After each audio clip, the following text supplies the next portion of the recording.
in circles here. Hi, Dan. How are you, mate? Yeah, not bad.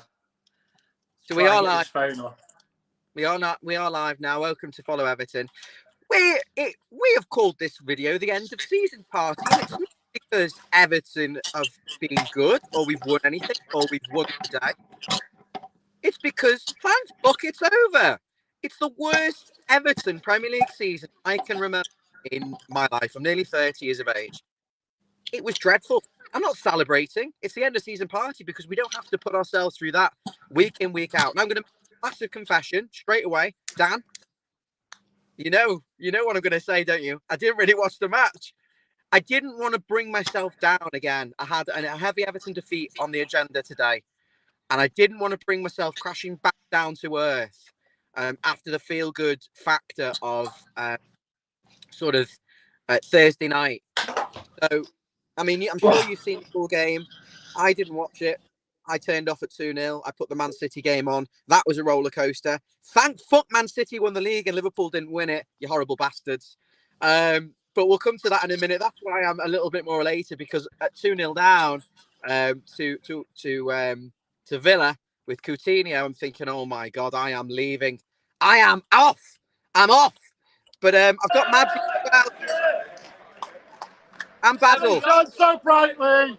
Everton! You're at the game. Spirit of the place. Yes, I fucking am. Mabsy, give a minute reaction, please, on the match. Do you give a shit? Be honest with me. Do you actually give a shit? No, I don't give a fuck, mate. Honestly, fucking City won! I don't give a fuck! I don't actually give a fuck about the game. Fuck him. David's really annoyed. David, you're angry, aren't you, with that performance? And this is precisely why I turned off at 2-0. It's the first time I've ever done it, because David's face is like thunder, and I didn't want to put myself through it. It just wasn't good enough at all. I mean, I know it's the end of the season and the season's over and we've stayed up and everything, but setting that sort of level of precedent is just symbolic. But David, that is for tomorrow. Who gives a fuck, right? At the end of the day, right? The quadruple's fucked, right? The quadruple's fucked. City have won the fucking league. Fuck those cunts. They're losing on Saturday. Don't care. Babsy, have you got anything else to say before we let you go? No, I'm going to go, but fucking come on. He was just having a big piss up, wasn't he? Let's be honest. He's having a party, but from my perspective, this has got to be the new Everton moving forward. And we start our first game without pressure of the new Frank Lampard thing, where he's starting afresh with that. Then I've got no hope down for us. I know things will improve, but that just is just uncalled for in levels of. I know there's nothing to play for, but just simple basic things with effort and set pieces and things. It's just not necessary. I don't mind you go out and lose the game 1-0, 2-1. You've had a try. To lose 5-1, come off it. You can't come away from that and say it doesn't matter and we move on, because it's just shambolic and it just irons out all the problems we've seen throughout the season. There was tactical issues. There was issues with players' individual performances. And it underlines how poor the squad is when you make a couple of changes as well. It's already poor as a first 11, and it's even poorer with that level of quality. Dan, obviously, the team, when it came out, John Joe Kenny out of position, Iwobi in a back five, which no one, let's be honest, everyone hates this five at the back nonsense. It doesn't suit us. And then you see that Tom Davies has been brought in after not playing for 6 months, and Dele Alli is sort of like a left midfielder. Destined to be a bit shit, isn't it? Let's be honest. I'm with Basil a little bit. By the way, no matter. Gandalf here will bring. Jan, I can see you. Yeah, okay. Wait a sec. Go on, Dan. Yeah, I was just going to say the players was poor. No matter who you put out, the players was poor for me. Like Davis was not up to standard. Holgate was rubbish. Keane was rubbish. I do think we need to change things. If you didn't think we need to change things, then that's a kick in the face. Things need to change, otherwise it's going to be the same again. I don't want to see any sentiment in the summer. And I know there's a lot of people commenting who are agreeing. They're not happy with that performance, David. Yeah, they're really, really shit. Do you know what? I'm pissed off because that was shit. And it wasn't even that they didn't that we didn't need to win because they tried to win. That Everton team tried to win, and they're not good enough. I don't think that we've got good centre-backs. Holgate, not good enough. Keane, not good. You can't. It's a basic for a centre-back set pieces to get your head on the ball. Even Branthwaite, I've said give him time. He was shit today. He's what, 6 foot? Yeah. 6'4", 6'6", and he can't win a header. How have you become a professional centre back if you can't win a header? He looked like Michael Keane. Yeah, another Michael Keane next. Really bad. Do you know what? If you let us, do you know, with us playing well at the end of the season, I don't want it to be a factor to keeping some of this shit and being in the same situation next season. Things need to change big time. Where's he gone? Just broken out. I don't know. Yeah, I'm with you, Basil. Honestly, the stuff needs to change big time with this Everton team at the minute. Yeah, picking up on the centre-back situation, I was looking at it thinking, we've got these 3 at the back here. Usually when you play 3 at the back, it's so you can control possession. It gives you a better distribution from the back. For us, it's just to have more bodies because they're not capable of defending on their own. But you look at the 3 of them and they're just clumsy. I wanted Branthwaite to come off because it wasn't offering us anything. I want us to have 3 in the midfield. Why did it need to be so drastically changed up so that you've got right footers playing on the left? Iwobi, who can't defend at right wing back. You've got Dele Alli stuck on the touchline. I just didn't see the need to play such a mishmash team. I don't mind making changes, but why was it so drastically mishmash? And the thing is as well, when you watch this Everton team, even in the relegation battle, we can't pass the ball. And if you go, yes, we did well to stay up, but if you go all season, next season, with this goal kick all the way up, get flick-ons, get crap football, basically. If you go next season playing like that, we'll be in exactly the same situation because work rate will not get you through a season. It's got to be ability and skill, and we haven't got that. Was there any work rate today anyway? Because when you've got Dele Alli playing up front and you've got what's his name, Damari Gray, Calvert-Lewin, they're not exactly going to chase down shadows for you and run into brick walls like Richarlison and Gordon will. The balance of the team meant we were always going to drop off, and it just didn't work at all. Do you think we're going to sort this mess out or not? I think Lampard has got to look at that team today and think what formation is best against Arsenal. Probably not that one. He obviously doesn't trust his defenders at all to play a 5-4-1. And then how are you going to actually create goals from that? Because we would never look like we were getting the ball. Oh, you could argue it was the corners, but we kept letting them through so easily to get the corners, to put ourselves under pressure of set pieces. You've got to start from the basics of actually competing for the balls.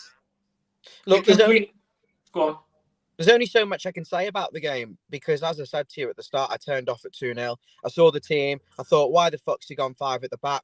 Why is John Joe Kenny left wing back? Why is Iwobi at right wing back? You've got Holgate and Keane. You've got the tree branch and Branthwaite, who's clearly not ready. And you've got 2 Tom Davis in midfield, who we should have got rid of. Yeah, he's a nice character, a good player, but what the sentiment in football only gets you so far. We're making the same mistakes. That insanity is repeating the same thing over and over and expecting different results. And what planet did anyone think Michael Keane and Tom Davis and Mason Holgate and John Joe Kenny in a team are going to get a result? And Dele Alli on a wing. It's bizarre. And at 2-0 down, I thought, fuck this, I've had enough of it. I put the City game on, and that was a roller coaster. I'm going to be honest, that was an absolute shit show. I'm sat in the car, I've just finished work, put the iPad on, and they were 2-0 down. I was ready to jump in the Mersey. I'm going to be honest with you. I was all for slitting my throat. And then as I'm driving back, because I thought I'm not watching that anymore, Liverpool are going to win the league. The goals go in. I'm beeping the horn. And my fist's going out the window. My fingers are going up at every cop-like house that I drive past and all the little flags. Way! And you know what? I made up with that because there's no prizes for second. There's no prizes for 16th. So enjoy. The best ever Liverpool team in Premier League history couldn't win the league. And the worst ever Everton team is still in the division. Yes, we were shite. Yes, the manager. I don't think Lampard has the experience. I'm going to be honest. I think he's passive. He's not set the team up well again today. But look, I can't go into the ins and outs. I'd love you to enlighten me on the goals, particularly 3, 4, and 5, and tell me a little bit about them. But before we do that, is it okay if we just run through some of the comments so that if we do get disconnected, Like last time, David's not living this down. We will have seen them. So we've got Billy. He's saying, "Thank God there's no more John Joe Kenny at this club. Awful footballer." I'm sorry, but it's just on the John Joe Kenny one. That was the one selection on the team sheet, and I previewed the game. I said Davies in midfield and John Joe at right back. I wasn't far off with what he went for, but why play him at left back? It was his final game for the club. Surely he only plays if he's got something to prove for a new contract. And for me, the only thing he's got to prove is, can he play right back? He's not a left back, so he's just filling in the job. Therefore, why are we not playing Myelenko, who needs the minutes? I know he's played a lot, but he's moved from the Ukrainian league and he needs game time against tough opposition to develop him. I just can't work that out. I'm desperate to see us sign 2 decent fullbacks. I don't care what you say about Myelenko. I want someone who's going to get to the byline. This is modern football. Get to the byline, whip the balls in. But look, if Everton aren't going to rely on that kind of fullback play, then Myelenko obviously, it could be a really good player for us in the long term. It's just how we're going to play. John Joe Kenny, certainly no contract for him. In fact, there's not a single player there at Everton Football Club that I would be giving a new contract who expire this summer, because no one deserves anything. The reality is none of them deserve anything. Billy's disappointed we didn't play a 4-3-3. Robbie's saying condolences to the Red Shite and Burnley. We're gutted for you all. I agree. It's really sad to see that Liverpool didn't win the league and that Burnley went down. Jay is saying he's disappointed with Everton today. Lampard should have kept the same team as Thursday. I'm not sure, Jay. I think Richarlison was injured. I just think it's the formation. It stinks. And I've watched Arsenal against Leeds. They weren't that good. I watched them away at Spurs. They weren't that good. I watched them at Newcastle. They weren't that good. And I think we just absolutely played into the hands by leaving a vacant midfield and this flat back five. And obviously, I can't comment on the remaining 60 minutes. But by the looks of these two boys, nothing changed throughout the game. I've got Jan who's going to give us some poetry in a minute. There's loads more comments. Should we bring in Jan and let's have his poetry review? Yeah. Hi, Jan. Hi, guys. Not going to let the that result... was shit, wasn't it? Yeah. Yes. Yes, it bloody was. The solace being the last sort of 5 minutes when City got those goals back. I'm not really one for Schadenfreude to focus on our team, but knowing that it was a bit of a shaky team and a bit of a mix-up, and God knows what. I mean, Begovic in goal, I certainly think Pickford could have saved it. Sorry, how the hell are you guys? Yeah. I think we're all right. I think we'll live. Yandalf, I mean, we've got to look at the bigger picture here today. We've survived and Liverpool in the Premier League. So, I mean, as someone who lives in the Merseyside, sort of Cheshire, Wirral area, without divulging exactly where you are, you must be relieved, because it is insufferable, isn't it, really? They are unbearable. Yeah. It's, they've got so much to play for. They've won the League Cup. They won the FA Cup. Without scoring a goal. By the way, can I also say, the handball at Goodison, the Rodri handball? I've just been looking at that the over again. It's not handball. It's just not handball. I don't want to say if that's handball. I do bring into question what Iwobi's handball was. If he led with his chest instinctively and it hit his shirt. Why is everyone laughing at that? Today's handball, it was halfway up his sleeve. So in that, it's half and half, which means it's not a penalty. It doesn't matter. It hits his sleeve. I don't care. His body is on the side. The ball comes at it on the side, so he can't move away. He does move like that, but it hits him on his sleeve. But I think Iwobi, he made a crap header anyway, headed it straight back to him, and then obviously he caused it himself. It was that was handball for me. He moved his arm towards it, so it was probably handball. Yeah. Even as the diehard, you can't argue that that's handball. He's moved towards it. It's hit his arm. It's definitely handball, that one. I'm sorry, Dave. Oh, well, I think it is what it is. We can't change it. I mean, we've had a whole catalogue of decisions and moments and contentious issues like that, and we can't go back in time. Even when we've had them, and the PGMOL have come out and said, "Yeah, fair cop, we cocked that one up." Well, Why has no one picked up on the sarcasm with the Rodri thing? someone. I did pick up on it. I'm just still pissed off from that performance. And they lost the league at Goodison as a result of that. How many points? No. One. Oh no, I don't think it mattered in the end. They're 3 points ahead. Oh no. They would have still, but we can laugh about it anyway. I found it ironic that we didn't get a penalty for that, but today, as soon as he gave that, it's just no consistency, and you're 1-0 down, and it changes the game. Is anyone here, either in the stream or watching, bothered about any of the players being kept for next season? Because you could honestly say to me, apart from Richarlison, that I wouldn't be bothered if any of them left. I say that. I mean, I would be disappointed if Gordon or Calvert-Lewin left, but genuinely, I think we need a complete rebuild because, you know, we might not be so lucky next time. Honestly, from my point of view, Pickford, Mikolenko, Holgate, if he's got a decent partner, Gray, Gordon, Iwobi, Richarlison, Calvert-Lewin. Gordon, did I say him? That's it. Gordon, Calvert-Lewin, Richarlison, and Pickford. I'd keep all four of them. You're basing that on the fact that we can't bin everyone off. I mean, you just can't bin everyone. You've got to keep a core. Doesn't matter how bad they are. You can't get rid of 20 players. So just I'd agree with yourself. David, we will come to transfers and stuff on a separate video. I really think Conor Gallagher would be my priority signing from Chelsea, and possibly it depends how much money. Dan, please tell me about the second goal. Obviously, the corner. Again, another set piece. I mean, we're repeating the same errors, aren't we, every week in, week out, all season? Yeah, you've just gone on about the defenders. You've got to. I'd get rid of Mina. I know we said we're not going to talk about it, but set pieces, they can't head the ball. How can you not head the ball on set pieces? That is the basics of a defender. And if you can't win headers, our two centre backs on set pieces are key players on set pieces to save our arse. And the shit. Well, you've got to move on. You've got to move on. Mina, Keane, Holgate, and even Branthwaite, I asked questions on today. Our centre-backs are not good enough. As simple as that, we'll let them off. And because we've done well, because we've stayed up and they've kept us up, we're misled to think there's something they're not.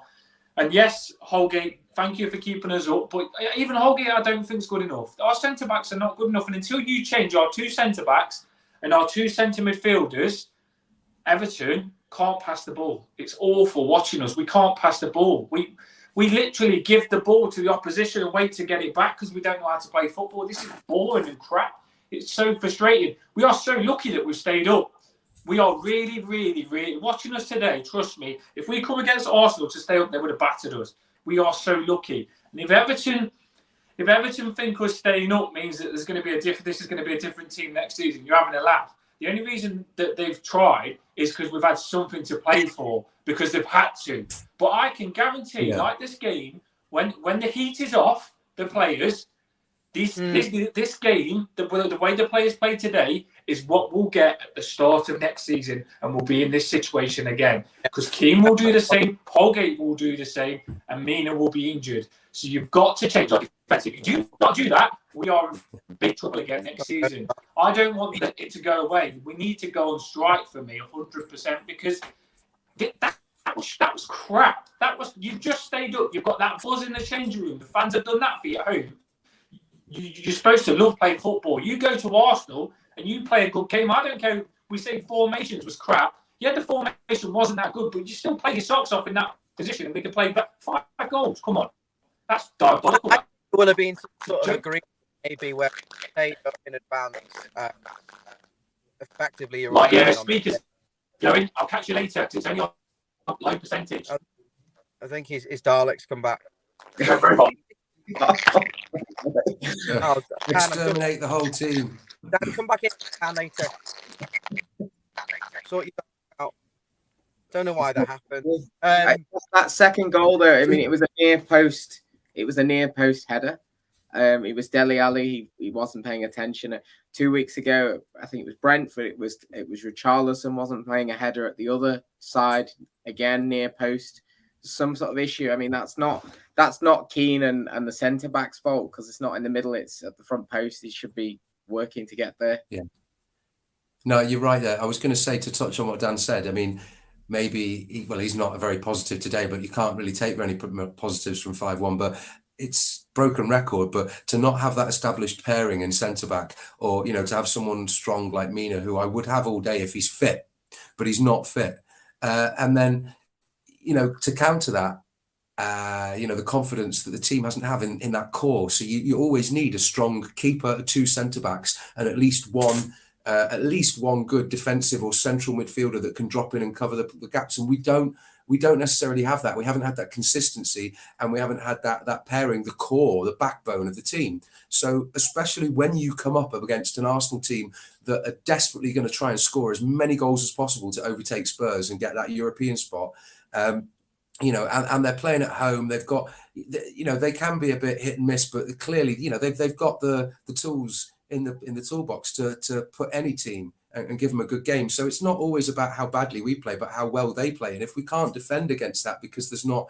the basis to pass the ball solidly, and as centre backs, sometimes it's nice to see Holgate take that extra step and make that move forward and have that confidence and find that space. But then, because the rest of the team aren't necessarily playing with that cohesion, he doesn't have the right man to play it forward to, who's going to make a few yards and know that someone's going to be making a run inside the channel. It was a dysfunctional lineup, and I think when you put a dysfunctional lineup together, you get a dysfunctional result. I think, actually, I'm not 100% sure. I don't know whether anyone can confirm, but if we'd have not beat Palace or something, I don't know what happened. Obviously, Burnley went down, but how many points did we finish above Burnley? We would have stayed up because Burnley lost. So we would have stayed up anyway had we lost to Palace. I think we would have finished. Or it might have been goal. Might have been goal. Someone confirm. Obviously, we've done it. Point would have been enough for sure. I'm intrigued to know, but really, you've hit the nail on the head about the need for 2 centre backs. And the problem, Yandalf, that I find, that I think Lampard being such a big man manager, how can you be ruthless and say to someone like Michael Keane, Mason Holgate, thanks, but it's time to move you on now. You've been here 6 years and you've been, the backbone. I'm sure you're lovely people, but you are the backbone of Everton's failure. I don't know today whether it was how much they were at fault. To be honest, they were. Well, they were rooted in a deep block, and it was just like, oh, we'll stand here, the 3 of us will police the space, and we'll hope that Arsenal don't play around us and just stroll up to our box like there's no midfield there. You've got Tom Davies, who's obviously not played much. He's not fit. You've got Decore got hooked after 35 minutes because he was so poor. He got taken off. Yeah, he got Van der Beek came on. Quite early. If you keep doing this, you're taking lines out of my poem. Go on, get the poem. All right. If you guys want, I mean, well, okay, all right. This is the poetry review of Arsenal Everton. Shit. No. I prefer that, to be honest. This time. Yeah, it's an homage to Baldrick in Blackadder. Boom, boom, boom. Yeah, no. One more big show. Let's have a go. A sporting matinee. An untested team selected for this season's last display. The anticipated VAR replay. We wait, and there's the call. Despite a chest-led lean and shirt, a penalty for handball. More contentious questions raised. A feeling I'll be sick. When Begovic smashed the ball, it bounced, but no goal kick. And then a blue was taken down in the brief disorder. The linesman failed to make the call. Oh, look, another corner. Then Gabriel collapses to the deck just like a blob and awards himself a free kick and assumes the referee's job. Before half-time, a genius stroke, the second in a week, when Lamps withdrew Decore and brought on Van der Beek. Then Demi popped up everywhere. It seemed that he was through, and contact brought him down inside the box. No VAR review. So 2 goals down again, not awarded a penalty. And fighting on along the wing. Iwobi, oh, it will be. He chased the ball and found the space and opportunity to slide the ball across the box. An open goal for Donny. Although we started brightly, maybe better than before, more set-piece weakness. Both corners, Arsenal 3, then 4. With 30 minutes left to play before the nightmare season ends. There's very little hope remains, no chance to make amends. But there's some solace to be found, some silver linings here, and promising performances to build on for next year. Iwobi, Delhi if he stays, and Gray and Gordon too, and DCL to lead the line if he still wears our blue. 3 goals down was much too much to hope or keep our hopes alive. All credit to the fans who stayed when Arsenal made it 5. And with our poor performance, I could have saved you all some time if you'd avoided heartbreak on TV and just listened to this rhyme. Well done, Yandalf. I'm obviously, having not seen the second half and watching the Man City game. Me too. Best to. I didn't know was goals. the game. Blimey, third and fourth set piece. I can just picture it. But what I don't understand is how we have Branthwaite, Calvert-Lewin, Michael Keane and Holgate. You got 4 players who are meant to be decent in the air, you know, dominating the box, and a 6'5" goalkeeper. And they're conceding from set pieces. I mean, I'm sorry to detract from your lovely words, but you know, I mean, it's apathetic, isn't it? Yeah. People in the comments are loving it, by the way. Thank you. Thanks, everyone. I mean, yeah, there's not very much to say about the second half apart from we capitulated. Arsenal were very strong. And what really got hearts down is maybe we could have got a goal back. Maybe we could have got even 2 back. But when we conceded those third and fourth goal in such a short period of time from something that's been the bane of our season, which is set pieces and corners, you know, sometimes you wonder why they're lining up. Is it man marking? Is it zonal? Is it sort of staying on this inside the 6-yard box? Did we to the old type? Was this like 6 weeks ago? This is, remember last season, same again. We went away to City. It was the last game of the season, and we just didn't bother playing and let them win 5-0. It was that sort of thing again. And, you know, that's why I was so angry, because that set the precedent for next season, for the terrible season that we had this year. There was no sort of, well, I think of it in relation to like being in a workplace. If you see a problem on the other side and you know someone's struggling and you just know your job through and through inherently, and you know other people's strengths and weaknesses, you know when it's safe or when you've got the time to go over and give them a hand or step in or say, you go for a break and do that. We don't have that. We don't have that cohesion of the core 7 or 8 players that are going to play unless they get injured. And that shines through in those set pieces. I mean, it was fantastic to see, not to go back to it, but Thursday night when Gray whipped the ball in and we had, you know, 4 or 5 players in the line, some players waiting on the edge of the box. Clearly they've worked on taking free kicks, but I don't know whether there's that understanding and an inherent teamwork and confidence in where to step up, because it's just open space when the ball comes in from corners, and it's just like, oh, it's almost like you can turn away and just wait for the noise and just what we were like on, it's going to come in. Were we creative? Did we have anything about us at all? To a certain extent, yeah. Go on, Dave.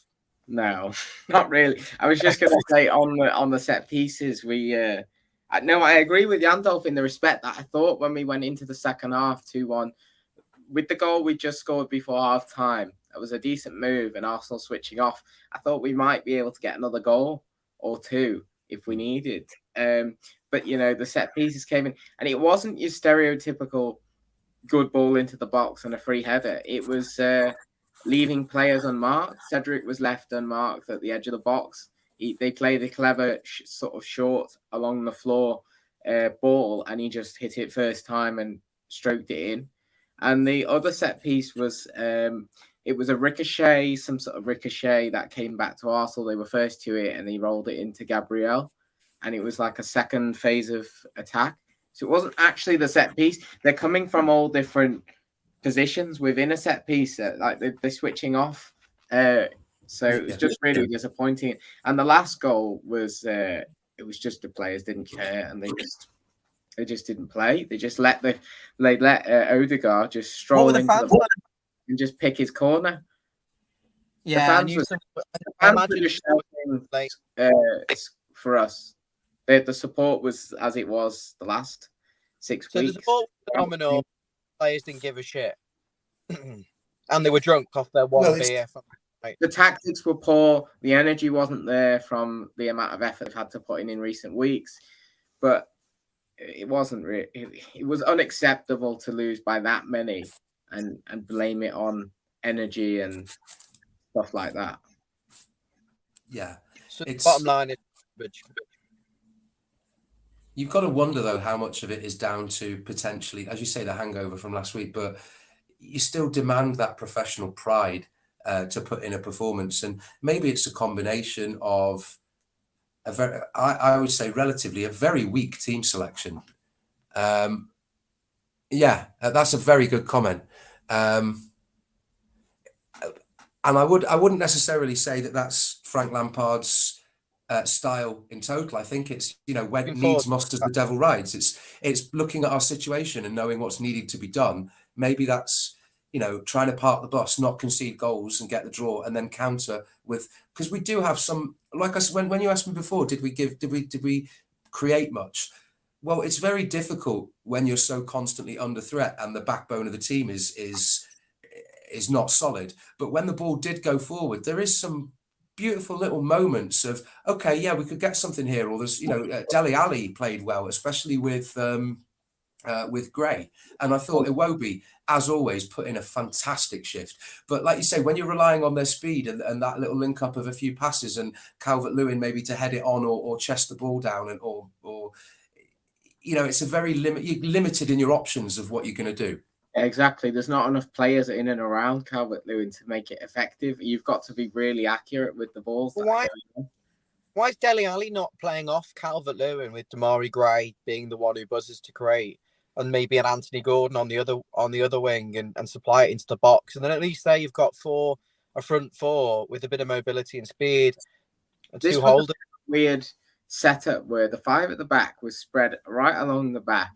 When Arsenal got through to wide areas, it was basically Kenny versus Saka, with no Branthwaite coming over to make the second man to join up, which meant Dele Alli's got to get back in and form that barrier, which means he's a defender as well. So you've got Gray and Dele Alli defending because they're this static three at the back.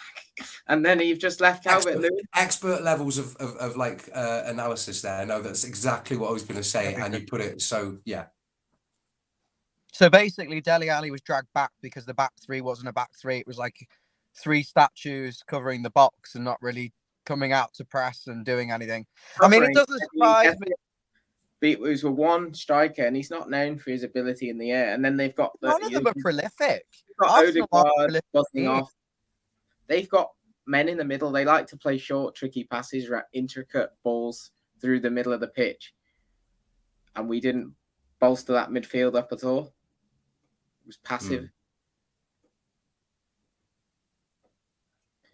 Yeah, it was very important. There was a horrible moment in that second half where I just felt absolutely shit because I was watching Everton and how we were struggling to string a ball together, and we were conceding goal after goal off set pieces. And I was watching City, and they couldn't hit a barn door with a banjo. And it got to a point where they were 2-0 down. I thought we're doomed. Well, I turned the City match off. That's when City started scoring. They scored 3 goals after I turned it off. I wouldn't put it back on after that.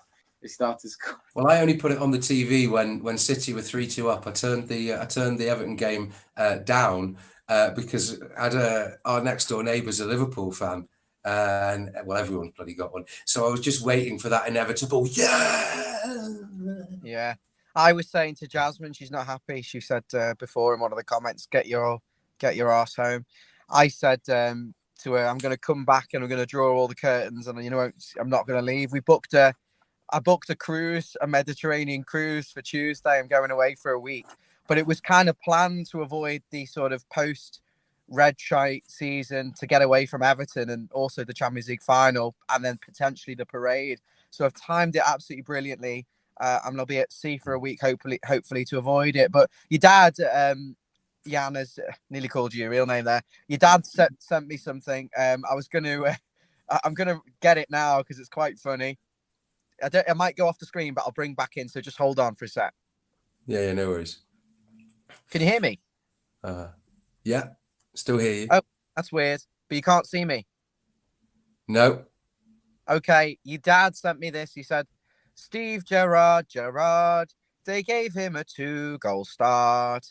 He blew it the stupid tart. Steve Gerrard. So, is that where I get my poetry talents from? Brilliant.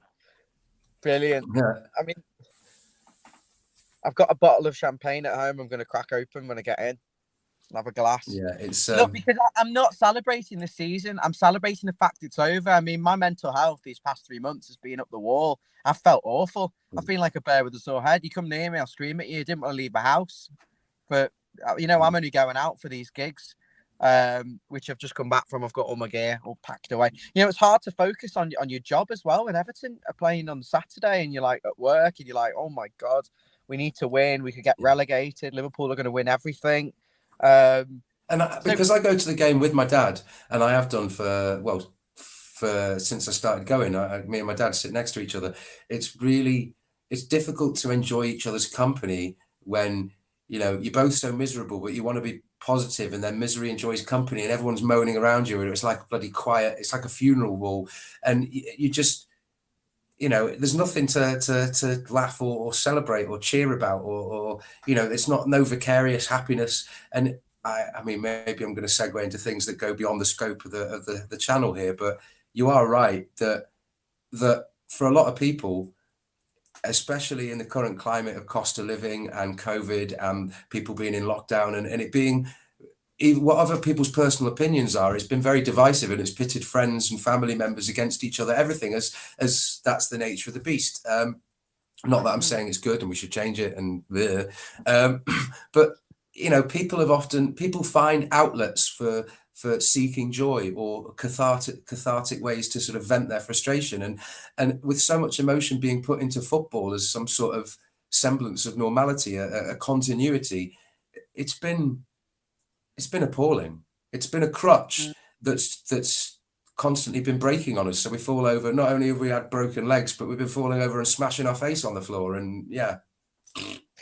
Well, Dave, obviously you've been doing your architecture master's degree. I mean, you've been really finding it difficult. Not necessarily, well, definitely because of the workload. Unfortunately, that degree presents being abnormally different to a lot of degrees. But also the fact that obviously a diehard Evertonian, you found it hard to focus and channel your energy. It must be an absolute relief now the season's finished and you can just do the last bits of the course this year and try and have some time to yourself, maybe. They distract each other, the two things. I mean, usually you're looking for that game to go to at the weekend to get your relief, to get your break from work. But it became throughout the season that it was more of a by force you had to go because you had a season ticket, and with an unwanting kind of knowing you're going to lose at times. February, January was pretty bad, and it just became a waste of time. But now that it's over, I just hope we see some changes in the summer to get us more excited. Because if it carries on how we my device is apparently overheating. I mean, for me, in terms of how we can try and move forward from this, I just want, if we've got any budget this summer, I would look at a centre half as my absolute priority. Just someone, like a high caliber defender, and then if we can bring in players who can play in the spine of the team, because we can't sit through that again. You're right, David. It was a complete chore going the match. It's all right going, and maybe it's a lifestyle thing supporting the club. We're not going to win something. We're not going to go down. We enjoy going the match. But it actually became, a risk. Our existence became at risk. So it became neither or. Obviously, it didn't become a pleasurable experience. But now, I suppose you can look forward to it. I don't know where Yandav's gone. I think he's got something. I mean, we've been described as a pathetic football club. I mean, in a way, David, these results, you've got to realize we have been shocking, and there's no buttering it up because of Thursday night or because of the fact we survived. We are horrendous, and things have got to change, because we sat here on the show last season against Man City, and I think we'd lost 5-0. I remember I was at your house, and I was in the room next door doing the reaction, and the channel, obviously, we only had about like 50 subscribers or something. But, you know, we haven't come far. We haven't done anything in that 12-month period. It's been a 12 months of regression. You know, we sold James, who I think we should have kept. He had a part to play. Sigurdsson, obviously, was on bail. His contract's expired now. He's been suspended without pay since the summer. And I don't quite understand how that investigation can go on for 12 months, given the circumstances. Very, very odd. And then we sold Luca Dean to Aston Villa. So we lost the 3 players who were fundamental to a sort of crossing and set piece style. We left us with really no sense of game plan and effectiveness from set pieces. So we've regressed. We did bring in Damari Gray, obviously, but he's been so inconsistent and we've had the injuries. So it's about a plan. Do you trust Lampard and Farewell this summer, David, to make the required changes and to... I'm saying if the budget is there to improve so we can at least finish in a more comfortable position next season? I don't know. I don't know. They're not proven, are they, when it comes to the market? I mean, you've only got to go off Lampard's asking for Donny van der Beek and Ali. That's all we've got to go off in terms of what he's done so far for that. So it's effectively a fresh thing. Farewell, we give him a chance. I think everyone's open to giving these guys a chance, and they speak really well, which means, you know, they're obviously intelligent and they know what they need to do for the club. It's whether they can actually pull it off with the finances, with the players we have. Will some of them want to leave? Will some of them put their foot down and not want to get pushed out? There's all sorts of different factors that's going to come into how we change this squad. I look at this squad and I look back to front and think I would be prioritizing the sales of probably, I know this is going to be controversial, Yerry Mina can't stay fit and is on big wages, so I'd be looking potentially at moving him on. In fact, there's only Ben Godfrey out of the 4 centre backs that I'd be bothered about keeping. And at fullback, John Joe Kenny, I wouldn't be bothered if Coleman retired. I actually think it's an ideal time for him to retire and to pass the reins over to someone else. I know there's only so much you can do in one window. I then look at the midfield and think Alan probably should be moved on. He's on big wages. His legs are gone. Andre Gomez has done nothing for 2 seasons and he's on huge wages. So there's 2. Delph, I wouldn't be giving him a new contract. I don't think we can afford luxury players who don't play because of injuries and turn up 5 games a year with big egos and big salaries. So there's 3 in the midfield. I wouldn't be bothered if we sold Davis. I don't think he's ever going to be pulling up any trees, I'll be honest. Out wide, I mean, we keep Gray and Gordon, but I just don't think we can rely on them as like going to come on and get 15 goals, 15 assists or something from wide position. I think they're going to be squad players. So I think we need a wide man.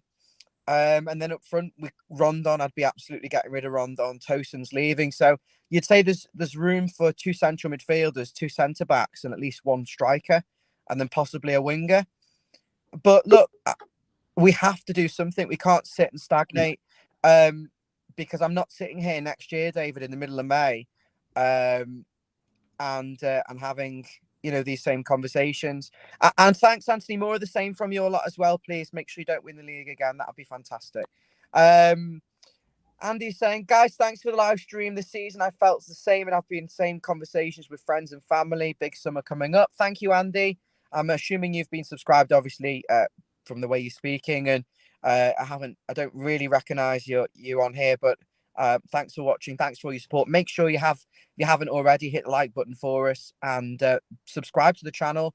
We're over 1,100 subscribers now. I think we'll hit 2,000 at some point in the middle of next season. Hopefully get up to 5k the following season, and the channel will grow from strength to strength. Please share. I think Yandalf wants to come back in for a couple of minutes before we wrap things up. Daniel, who's Yandalf's dad, he's going to be coming onto the channel to give a more, no offense, Dan, an older perspective, because we are quite all around 30, an older man's perspective, someone who's actually seen Everton win trophies, give his perspective on some of the things next season. So it'll be nice to get you on there. He said Decore was Nyarko.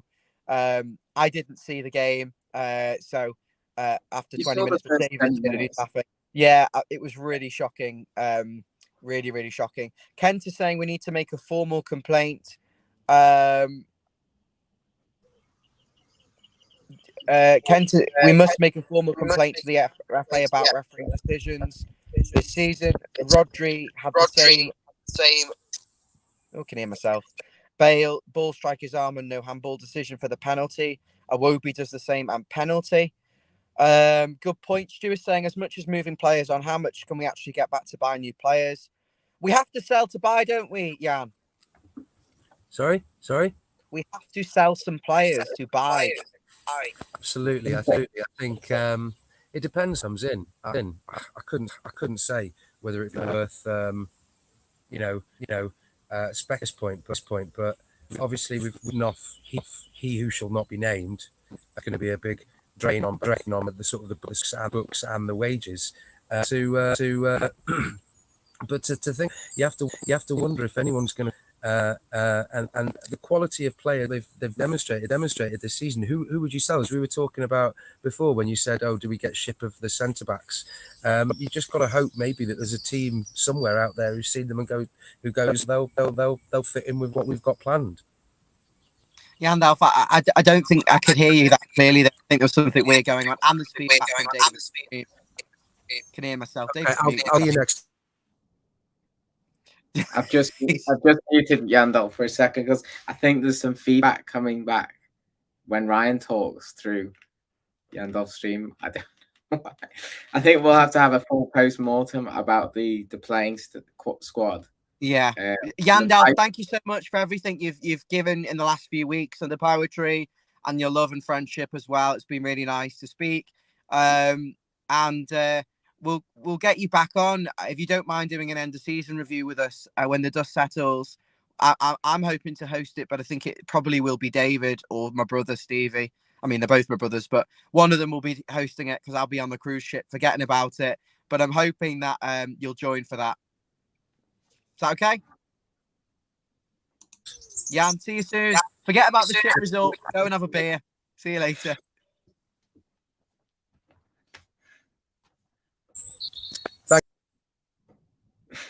That was Yandalf. Absolutely fantastic. He's joined the channel along with Dan recently, and they've been a breath of fresh air, haven't they, Dave? I mean, I'm quite negative. I mean, I'm balanced, but I'm slight. If it was on a scale, I'm balanced negative. I'd say you're balanced negative. I'd say Mabsy's very negative or very positive. There's kind of no middle ground with him.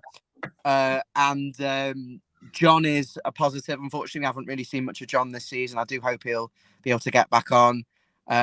Steve Blue, obviously he's made a couple of appearances. Hopefully he'll come back next season on the channel. He's more on the negative side, very angry, love him, fantastic. Stevie he's a negative centre as well, but Dan obviously and Yandalf have brought a breath of fresh air with their positivity, although today we didn't get positive Dan. We got a very realistic angry Dan.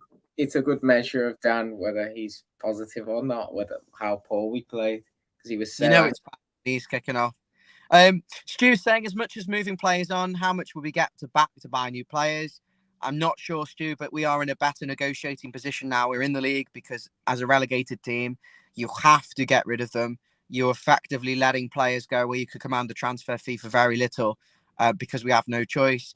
Thanks, Stu. Thank you, everyone. Everton Dave saying, glad to see the back of the season. Me too. Can't wait to not have to even think about this, but we're going to do a season review and then we're going to move on, talk about transfers and stuff. The fireworks are going off somewhere around here. I've just heard some fireworks. You can hear them. Don't know whether you can hear them on the stream, but there are fireworks. I'm at Hunts Cross outside B&M announced it, and someone's letting off fireworks. I'm assuming they're Evertonians or Liverpool fans celebrating their fantastic second place finish. Andy Mann is saying, I've been a subscriber since October. Thank you so much, Andy. We know there are lurkers like yourself who watch the stream but don't comment, and it means a lot to hear from you. Thanks so much. Dave, as always, thanks so much for joining. Don't let this game ruin you. As I say, I switched off. I knew what was coming. I didn't want to let this lower my mood when it was at a stable level after Thursday. But I know you're angry. There will be an inquest. We'll talk about it I would be angry. I would be very angry if Liverpool had just won the league, but because City managed to overturn it, I'll walk away happy now, despite us losing. I'm not happy with the performance, but it's a fresh season now. We can start again and not be so miserable about the shite. Yeah. Thank you, guys. Much appreciated. Your love and support has been amazing. From Michael, from Stu, thank you so much. Really looking forward to it. From myself, Stephen, Basil, who's here, obviously, John, Mabsy, Dan, Steve Blue, and the Everton Viking Yandal. Thank you so much for watching throughout the season. You're listening to Follow Everton. Hit the like and subscribe button. Tell your friends about us. And we'll see you soon. Thank you, David.